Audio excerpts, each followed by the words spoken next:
Patients will frequently ask us, what's a varicose vein versus what's a spider vein, and most importantly, what's covered by insurance. So varicose veins have multiple reasons for forming. Number one is genetic. If your mom or your dad, grandparents, aunts, and uncles had varicose veins, you have a greater than 60% chance of also having them. Number two, if you're female and you've ever been pregnant, every pregnancy also increases the risk of you developing varicose veins, and you might actually develop them during your pregnancy. Depending upon the type of job that you have, if you're constantly standing or sitting all day long, so if you're in nursing, if you're in education, flight attendant, food service, hair salons, etc., those types of jobs where you're not walking a lot throughout the day can also contribute to varicose veins.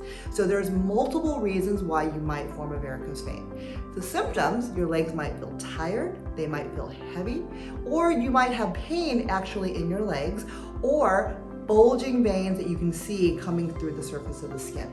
If you have symptoms or if you have bulgy veins, the evaluation includes looking using an ultrasound at the vein to see whether the valves in those veins are broken. And that's what venous reflux is.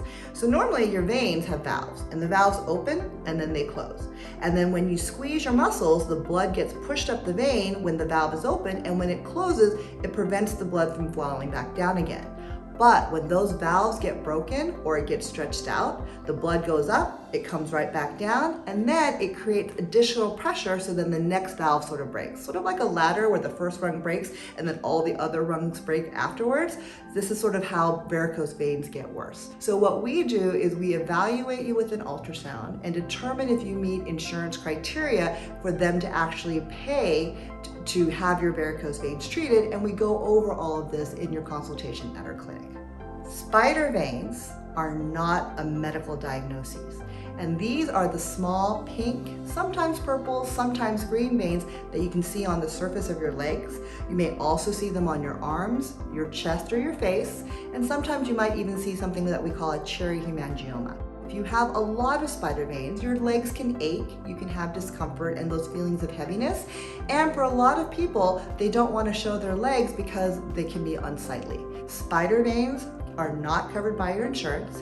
They can either be treated with injections using an FDA-approved medication called sodium tetradecyl solution, or we can use laser. And when you come in for your consultation, we'll determine how many treatments you need and which treatment modality is best for you. The big thing to remember about spider vein treatments, your legs are going to look worse before you look better, and you always want to plan to get the treatment 3 or 4 months before you want to start showing off your legs during the summertime.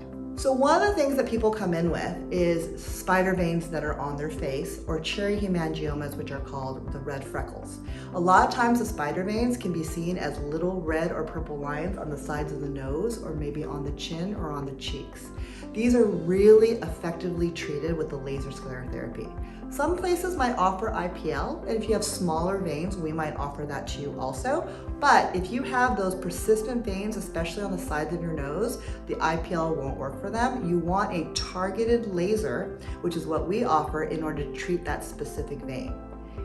Cherry hemangiomas, or the little red freckles that you can see on your face and on your body, can actually be effectively treated with laser sclerotherapy also. And the great thing about laser sclerotherapy is a single treatment and then it's gone forever.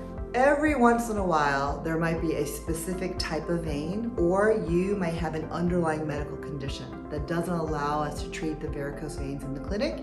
Then it may require either a referral to a vascular surgeon or for you to get your treatment at a hospital, but we will evaluate and discuss all that with you during your consultation. One of the reasons why patients get referred to us is because they have an ulcer on their leg that just won't heal. Frequently, these patients have been going to a wound care center and getting either weekly or bi-weekly treatments with the ulcer failing to heal. What a lot of people don't realize is that sometimes the underlying reason why that ulcer won't heal is that there's a varicose vein that's feeding the ulcer.